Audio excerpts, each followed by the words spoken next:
नमस्कार दोस्तों, स्वागत है आपके अपने channel Buddha the art of life में। तो आइए शुरू करते हैं आज की कहानी। भीड़ भाड़ से अलग होकर जब भी कोई इंसान अपने साथ अकेले में समय बिताता है, तभी उसके दिमाग में नाना प्रकार की चिंताएं जन्म लेने लगती हैं। मनुष्य की प्रवृत्ति ही ऐसी है कि वो ज्यादातर समय नकारात्मक ही सोचता है। अपने लक्ष्य को कैसे प्राप्त किया जाए, ये सोचने की जगह है। वो ये सोचता है कि अगर लक्ष्य पूरा नहीं हुआ तो मैं क्या करूंगा, और इस प्रकार की नकारात्मक विचारधारा के कारण जीवन परांत डर डर कर जीता रहता है।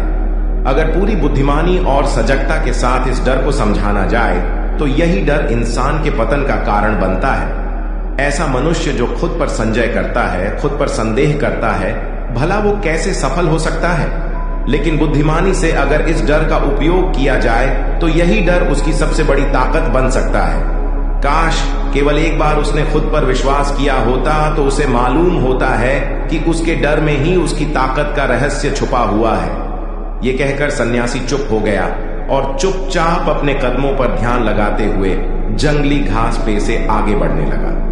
संध्या का समय था। सन्यासी और एक लकड़हारा जंगल में से होकर गांव की तरफ निकल रहे थे। सन्यासी के ये शब्द लकड़हारे को कुछ समझ में नहीं आए। वो सोच रहा था कि डर में ताकत कैसे हो सकती है। डर तो आदमी को कमजोर बनाता है। अपने मन की उत्सुकता को जब वह काबू नहीं कर सका तो उसने सन्यासी से पूछा कि महात्मा, आप ये क्या कह रहे हैं कि डर में ताकत होती है? डर तो आदमी को कमजोर बनाता है, उसे तो अपना डर दूर करना चाहिए। करारा अपनी बात पूरी कर पाता उससे पहले ही उसे एक शेर की दहाड़ सुनाई दी। शेर की गर्जन सुनकर लकड़हारे का रोम रोम कांप गया। उसके कान खड़े हो गए। जंगल से आती एक एक आहट उसे साफ सुनाई दे रही थी। उसके कदम वहीं पर जम गए थे, वो भी नहीं पा रहा था। उसे पता था कि थोड़ी सी हरकत उसकी जान जोखिम में डाल सकती है। उसका दिल तो तेजी के साथ धड़क रहा था, लेकिन फिर भी वो अपनी सांसों पर काबू पाने का प्रयास कर रहा था। कुछ देर बाद जब खतरा टल गया तब सन्यासी ने कहना शुरू किया। सन्यासी ने कहा कि अभी जब तुम डरे हुए थे तो तुम्हारे शरीर का रोम रोम जाग गया था। जंगल से आ रही छोटी से छोटी आहट पर भी तुम्हारा ध्यान लगा हुआ था। तो इस प्रकार अपने मन के डर के कारण तुम होश में आ पाए, तुम पूरा ध्यान लगा पाए। इससे पहले जब तक तुम्हें शेर की दहाड़ सुनाई नहीं दी थी तब तक तुम अपने विचारों में खोए हुए थे, लेकिन जैसे ही तुम्हें शेर की दहाड़ सुनाई दी वैसे ही तुम्हारे सारे विचार गायब होकर हम वर्तमान में उपस्थित हो गए थे। यदि तुम्हें अभी शेर से बचकर भागना होता या फिर उससे लड़ना होता तो तुम्हें अपने शरीर की वो क्षमता देखने को मिलती जो आज तक जीवन में तुमने खुद भी महसूस नहीं की होगी। जब कोई कुत्ता तुम्हारे पीछे दौड़ता है उस समय तुम्हारी जो रफ्तार होती है वो तुम्हारी आम जिंदगी से कहीं ज्यादा होती है। साधारण जीवन में तुम इतने तेज नहीं दौड़ पाओगे जितना कि एक कुत्ते के सामने दौड़ पाओगे। ये ताकत या कहें कि हमारे शरीर की क्षमता अभी देखने को मिलती है। जब हमारा मन डर में होता है, किसी डरावनी परिस्थिति में, हमारा मस्तिष्क और हमारा शरीर अपने उच्चतम श्रेणी में काम करता है। जो काम तुम आम जिंदगी में नहीं कर पाते वो तुम्हें डराकर कराया जा सकता है। जहां पर भी तुम्हें डर का एहसास होता है वहीं पर तुम्हारी इंद्रियां पूर्ण रूप से सक्रिय हो जाती है। तुम्हारे कानों की सुनने की क्षमता तेज हो जाती है, दृष्टि एकटक हो जाती है, पूरी सजग हो जाती है, सक्रियता बढ़ जाती है। और जैसे जैसे वो डर खत्म होता है वैसे वैसे तुम सुप्त अवस्था में चले जाते हो। तुम सो जाते हो और तुम्हारे इंद्रिय फिर से आराम की स्थिति में चली जाती है। सन्यासी ने लकड़हारे से कहना जारी रखा कि परीक्षा से एक दिन पहले जो याद करने की तुम्हारी गति होती है वो साधारण याद करने की क्षमता से कहीं तेज होती है। सिर्फ एक बार याद किया हुआ तुम्हें परीक्षा के समय याद रह जाता है और तुम जानते हो कि ये सब परीक्षा के डर से ही होता है। इसीलिए डर को दूर करने की जगह इंसान को ये सोचना चाहिए कि वो अपने डर को ताकत कैसे बना सकता है। जिस प्रकार सुख और दुख, प्रकाश और अंधेरा एक ही सिक्के के दो पहलू होते हैं, उसी प्रकार डर और ताकत भी एक ही सिक्के के दो पहलू होते हैं। जिस प्रकार रोशनी के बिना अंधेरा पूर्ण नहीं होता, सुख के बिना दुख पूर्ण नहीं होता, उसी प्रकार डर के बिना ताकत का भी कोई महत्व नहीं है। लकड़हारा सन्यासी के ज्ञान से बहुत प्रभावित हुआ। उनके चरणों में नतमस्तक हो गया और उनसे पूछा कि महात्मा, अंधेरे को तो दिया जलाकर रोशनी से भरा जा सकता है, लेकिन अपने डर को ताकत में कैसे बदले? इसके लिए कोई उपाय बताएं। इस पर सन्यासी ने कहा कि डर दो प्रकार के होते हैं। सबसे पहला मानसिक डर और दूसरा शारीरिक डर। सन्यासी ने लकड़हारे को समझाते हुए कहना शुरू किया कि मान लो तुम्हें जंगल से होकर गुजरना है और अचानक तुम पाते हो कि तुम्हारे मन में शेर का ख्याल आ गया। अभी तक प्रत्यक्ष रूप में शेर तुम्हारे सामने नहीं आया है ना, उसकी दाढ़ सुनाई दिए, मतलब दूर दूर तक कोई अंदेशा नहीं है कि जंगल में शेर मौजूद हैं, लेकिन शेर का ख्याल आने से तुम्हारे मन में एक डर पनप गया। अब तुम्हारा उठने वाला एक एक कदम उसी डर से अभिभूत होगा। हर समय तुम्हारे मन में यही ख्याल चलेगा कि कहीं शेर ना जाए।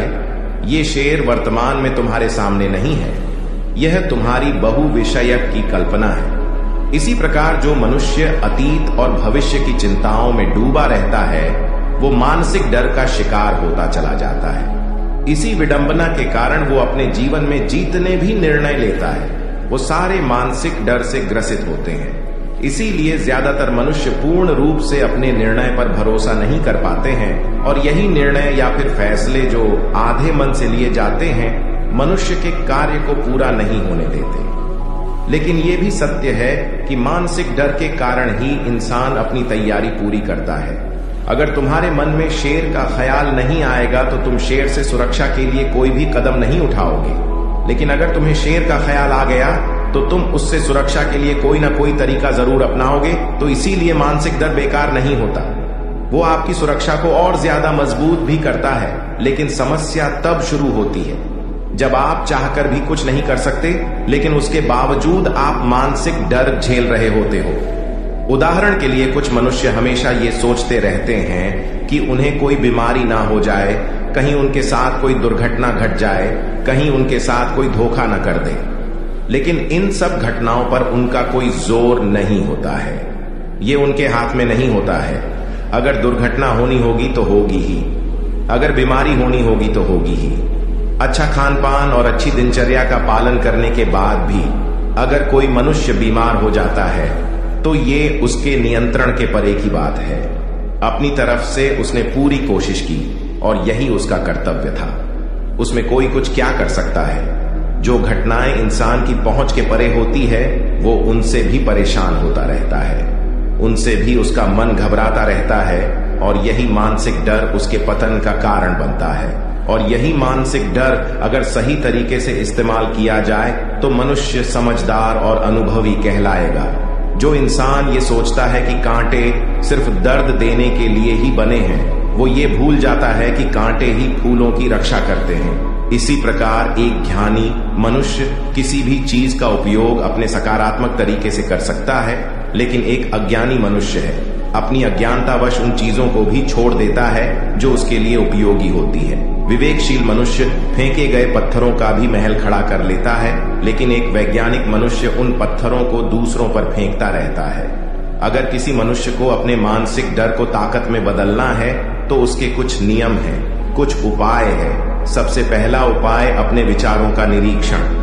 अगर हम अपने जीवन में अपने विचारों का निरीक्षण करेंगे तो हम पाएंगे कि ज्यादातर विचार हमारे काल्पनिक होते हैं, और इसीलिए जो डर उन विचारों के कारण पनपता है वो भी काल्पनिक होता है। ज्यादा सोचने वाले लोगों को जब सोचने के लिए कुछ नहीं मिलता तो वो निरर्थक बातों के बारे में सोचने लगते हैं, और वो बेकार के विचार उसे तो परेशान करते ही हैं, साथ के साथ उसके परिजनों को, उसके सगे संबंधियों को भी परेशान करते हैं। इसीलिए ज्यादा सोचने वाले लोगों को यह समझना चाहिए कि मन में उठ रहे तमाम विचारों में से काम के विचार कौन से हैं और बेकार के विचार कौन से हैं।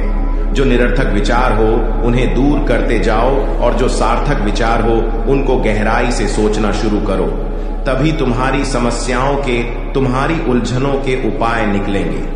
मानसिक डर को दूर करने का दूसरा उपाय है उसका सामना करना। इसका मतलब ये नहीं है कि तुम शेर के सामने जाकर खड़े हो जाओ, बल्कि इसका मतलब ये है कि पूर्ण सुरक्षा के साथ तुम जंगल में जा रहे हो। यदि जंगल में जाना बहुत आवश्यक है तो तुम शेर के डर से अपने घर पर नहीं बैठ सकते हो। इसी प्रकार मनुष्य के जीवन में बहुत सारे डर होते हैं, जैसे कि परीक्षा का डर, लक्ष्य ना पाने का डर, झूठ बोलने का डर, सच के पता लग जाने का डर, अपनों को खो देने का डर, दुर्घटना हो जाने का डर। लेकिन जैसे जैसे समय के साथ इन डरों का सामना किया जाता है, वैसे वैसे ये डर जीवन से दूर होते चले जाते हैं। अगर तुम इनसे बचने का प्रयास करते हो तो ये जीवन भर तुम्हें सताते रहेंगे।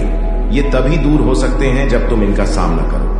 कुछ लोगों को तो दूसरों के सामने खुलकर बात करने में भी डर लगता है। ऐसे लोगों को अनजान लोगों से बात करनी चाहिए। जितना ही वो लोगों से बात करेंगे उतना ही उनके मन का डर दूर होता जाएगा। मानसिक डर को ताकत में बदलने का तीसरा उपाय है अपने डर को स्वीकार करना। बहुत से लोग अपने जीवन में अपने डर को स्वीकार ही नहीं कर पाते। अगर आप उनसे पूछेंगे कि उन्हें किस चीज से डर लगता है तो वह साफ इनकार कर देंगे कि उन्हें किसी चीज से कोई डर नहीं लगता। लेकिन दूसरों की नजरों में ऊंचा उठने के लिए ये झूठ उन्हें बहुत महंगा पड़ता है। अगर वो अपने डर को स्वीकार करना नहीं सीखेंगे तो वो जीवन पर्यंत उस डर से मुक्त नहीं हो पाएंगे। इसीलिए समझदारी इसी में है कि अपने डर को स्वीकार कर लिया जाए। अगर आपको किसी चीज से डर लगता है तो किसी से शर्माने की या झिझकने की जरूरत नहीं है। हर मनुष्य को, हर इंसान को किसी न किसी चीज से डर लगता ही है, और आप पाएंगे कि जैसे ही आप अपने डर को स्वीकार करते हैं वैसे ही आपका डर खत्म होना शुरू हो जाता है। और जितना ही आप अपने डर को छुपाने की कोशिश करेंगे आपका डर उतना ही मजबूत होता चला जाता है। ये सारे तरीके तुम्हारे मानसिक डर को दूर कर सकते हैं, लेकिन शारीरिक डर को दूर करने के लिए तुम्हें दूसरे तरीके अपनाने होंगे। सबसे पहले ये समझो कि शारीरिक डर कौन सा होता है। मान लो तुम किसी जंगल से गुजर रहे हो और अचानक तुम्हारे सामने शेर आ जाता है। तुमने पहले नहीं सोचा था कि शेर तुम्हारे सामने आ सकता है, लेकिन जब वो तुम्हारे सामने आता है तो तुम्हारी सारी शारीरिक गतिविधि या शिथिल हो जाती है। तुम्हारी सांसें अटक जाती हैं, मस्तिष्क काम करना बंद कर देता है और तुम्हारा दिल तेजी के साथ धड़कने लगता है। तो इसीलिए जब बिन सोची बात हमारे साथ घटित होती है तो हमारा शरीर उस डर को महसूस कर पाता है और वही शारीरिक डर कहलाता है।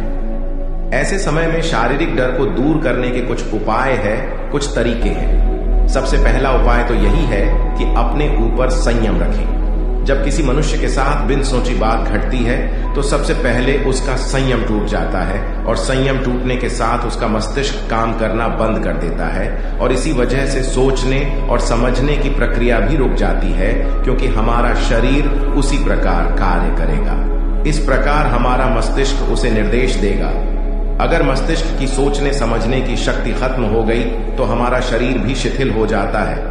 तो इसीलिए अगर कठिन समय में मनुष्य अपने ऊपर संयम रखता है तो उसका मस्तिष्क सही तरीके से काम करता है और वो सही निर्णय लेकर उस परिस्थिति से तत्काल बाहर आ सकता है। यहाँ पर दूसरा उपाय समझने का यह है कि जीवन में कुछ भी घटित हो सकता है। जीवन बड़ा चमत्कारिक होता है। वो हमारी सोच के अनुरूप नहीं चलता, बल्कि उसमें कुछ भी हो सकता है, और यही जीवन की खूबसूरती होती है। अगर आपको आज ही पता चल जाए कि आने वाले 10 साल तक अब क्या कर पाएंगे तो आपकी जीवन में से रुचि खत्म हो जाएगी। लेकिन अगर जीवन एक रहस्यमयी किताब की तरह बना रहेगा तो आप अपने जीवन से कभी नहीं थकेंगे। आपका जीवन आपको आश्चर्यचकित करता रहेगा। इसीलिए यह समझो कि जीवन में कुछ भी घटित हो सकता है। तुम्हारी सोच से परे भी घटित हो सकता है। इसीलिए कुछ अनुमान मत लगा लेना किसी सोच को लेकर। सन्यासी ने अपनी बात खत्म करते हुए कहा कि इन तरीकों से तुम अपने मानसिक और शारीरिक डर को दूर कर सकते हो और आनंद से भरा हुआ जीवन जी सकते हो। तो दोस्तों, कैसी लगी ये कहानी? आपको कमेंट सेक्शन में कमेंट करके जरूर बताना। नमो बुद्धाय।